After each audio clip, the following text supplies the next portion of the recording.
ಹೌದು, ನಮಸ್ಕಾರ ಅರವಿಂದ್ ಅವರೇ.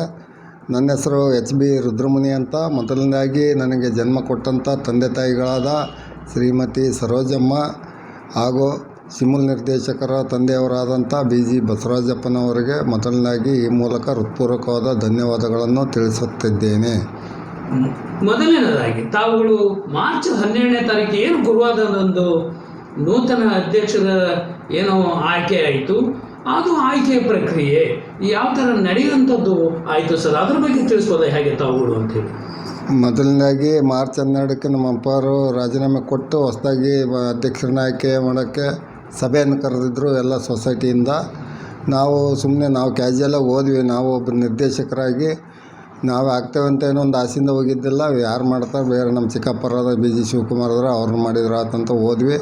ಅಲ್ಲಿ ಹೋದಾಗ ನಮ್ಮ ಚಿಕ್ಕಪ್ಪನವರೇ ನಮ್ಮ ಮಗ ಇದ್ದಾನೆ ರುದ್ರಮುನಿಯವರು, ಅವ್ರನ್ನೇ ಮಾಡೋಣ ಅಂತ ಅವರೇ ಸೂಚಿಸಿದ್ರು. ಎಲ್ಲ ಉಳಿದ 12 ಜನ ನಿರ್ದೇಶಕರು ಒಕ್ಕೊರಲಿನಿಂದ ಒಪ್ಪಿ ನಾನು ಮಾಡಿದರು. ನನಗೆ ಏನೋ ಒಂಥರ ಶಾಕ್ ಆದಂಗೆ ಆಯ್ತು. ಆದರೂ ಎಲ್ಲರೂ ಈ ನಿರ್ದೇಶಕರೆಲ್ಲ ನನಗಿಂತ ಸೀನಿಯರ್ ಆಗಿರೋದ್ರಿಂದ ನನ್ನ ಒಂಥ ಹುಡುಗಿಗೆ ಅವರೊಂದು ಚಾನ್ಸ್ ಕೊಟ್ಟಿದ್ದಾರೆ. ಅವರೆಲ್ಲರಿಗೂ ಊರಿನ ಗ್ರಾಮಸ್ಥರಿಗೂ ನಾನು ತುಂಬ ಧನ್ಯವಾದಗಳನ್ನು ಅರ್ಪಿಸುತ್ತಿದ್ದೇನೆ. ತಾವು ಅಧ್ಯಕ್ಷರಾಗಿ ಆಯ್ಕೆ ಆಗಿದ್ದೀರಿ ಸರ್. ನಾನು ಕೂಡ ABC ನ್ಯೂಸ್ ವತಿಯಿಂದ ತಮಗೆ ಕಂಗ್ರ್ಯಾಚುಲೇಷನ್ ಹೇಳುತ್ತಾ, ಥ್ಯಾಂಕ್ ಯು ಅರವಿಂದ್ ಅವರು. ತಾವು ಅಧ್ಯಕ್ಷರ ಅವಧಿ ಅಷ್ಟು ಸುಲಭದ ಮಾತಲ್ಲ ಅಚ್ಚೇರು ಅಂತೇಳಿ. ತಾವು ಜವಾಬ್ದಾರಿಯುತ ಸ್ಥಾನದಲ್ಲಿ ಇರಬೇಕಾಗತ್ತೆ. ಯಾಕಂತ ಹೇಳಿದರೆ ತಮ್ಮ ಪೂಜ್ಯ ತಂದೆಯವರು ಈಗ ಶಿವಮೊಗ್ಗ, ದಾವಣಗೆರೆ, ಚಿತ್ರದುರ್ಗ KMFನ ನಿರ್ದೇಶಕರ ಆಯ್ಕೆಯಾಗಿದ್ದಾರೆ. ಅವರ ಅನುಭವಗಳು ಕೂಡ ತಮಗೆ ಇದೆ ಅಂತಲೂ ಕೂಡ ನಾನು ಕೂಡ ಭಾವಿಸ್ಕೊಂಡಿದ್ದೇನೆ. ಈ ತಮ್ಮ ಅಧ್ಯಕ್ಷರ ಅವಧಿಯಲ್ಲಿ ಈ ರೈತಾಪಿ ವರ್ಗದವರಿಗೆ, ಹಾಲು ಉತ್ಪಾದಕರಿಗೆ ಯಾವ ಥರ ಸಹಾಯ ಮಾಡುವಂಥದ್ದು ತಾವುಗಳು ಮಾಡಬಹುದು ಅಂಥೇಳಿ? ಈಗಾಗಲೇ ನಮ್ಮ ತಂದೆಯವರು ಶಿವಮೊಗ್ಗ ನಿರ್ದೇಶಕರಾಗಿರೋದ್ರಿಂದ ಅಲ್ಲಿಂದ ಬರತಕ್ಕಂಥ ಫೀಡ್ಸ್ಗಳಾಗಿರಲಿ, ಕೌ ಮ್ಯಾಟ್ಗಳಾಗಿರಲಿ, ಇನ್ಶೂರೆನ್ಸ್ಗಳು ಕಾಲಕ್ಕೆ ಸರಿಯಾಗಿ ರಾಸುಗಳಿಗೆ ಮಾಡಿ ಯಾರಿಗೂ ತೊಂದರೆ ಆಗಲಿಲ್ದಂಗೆ ಅವ್ರಿಗೆ ಇನ್ಶೂರೆನ್ಸ್ ಎಲ್ಲ ಕೊಡಿಸೋವಂಥದ್ದು. ಪ್ರತಿಯೊಂದು ರಾಸಿಗೂ ಇನ್ಶೂರೆನ್ಸ್ ಮಾಡಿಸಿ ಅವ್ರವ್ರ ರಾಸಿನ ರೇಟಿನ ಮೇಲೆ ಇನ್ಶೂರೆನ್ಸ್ ಮಾಡ್ತಾರವರು.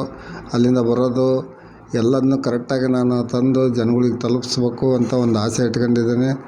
ಹಾಲನ್ನು ಈಗ 300 ಲೀಟ್ರ್ ಈಗ ಆಲ್ರೆಡಿ ಏನಿದೆಯೋ ದಿನಕ್ಕೆ ಶೇಖರಣೆ, ಅದನ್ನು 1000 ಲೀಟ್ರ್ ತನಕ ಹೆಚ್ಚುವರಿ ಮಾಡಬೇಕು ಅಂತ ನನ್ನ ಆಸೆ. ಜನಗಳಿಗೆಲ್ಲ ನಾನು ಒಳ್ಳೆ ಕೆಲಸ ಮಾಡಿ ಇನ್ನೂ ಹೆಚ್ಚಿನ ಹೆಸರು ತಗೋಬೇಕಂತ ನಾನು ಶ್ರಮ ಪಡ್ತಾಯಿದ್ದೀನಿ.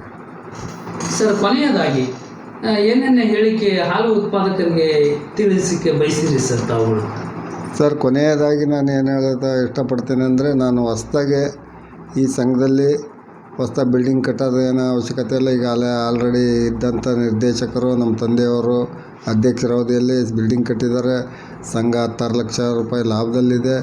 ಬ್ಯಾಂಕ್ ಬ್ಯಾಲೆನ್ಸ್ ಸಾಕಷ್ಟಿದೆ. ನಾವು ಅದನ್ನೆಲ್ಲ ಉಳಿಸ್ಕೊಂಡು ಈ ಸಂಘಕ್ಕೆ ಬೇಕಾದೆಲ್ಲದನ್ನೂ ಮಾಡಿ ಜನಗಳ ಸೇವೆಯನ್ನು ಮಾಡಿ ಅವ್ರಿಗೆ ಯಾವಾಗ ಬೇಕಾದರೂ ನನ್ನ ಫೋನ್ ನಂಬರ್ ಇಟ್ಕೊಂಡಾದರೂ ಕರೆ ಮಾಡ್ಬೋದು. ಆಫೀಸಿಗೆ ಬಂದು ಅವ್ರನ್ನ ಕಾಣ್ಬೇಕಂತ ಏನಿಲ್ಲ. ಮನೆಯಲ್ಲಿದ್ದರು, ಹೊಲದಲ್ಲಿದ್ದರು, ಎಲ್ಲಾದರೂ ಬಂದು ಕಂಡು ಅವ್ರು ತಾವು ಕುಂದು ಕೊರತೆನ ಹೇಳ್ಕೊಂಡು ಅವ್ರಿಗೇನು ಬೇಕೋ ನಾನೆಲ್ಲ ಸಹಾಯ ಮಾಡೋಕ್ಕೆ ಸಿದ್ಧನಾಗಿದ್ದೀನಿ.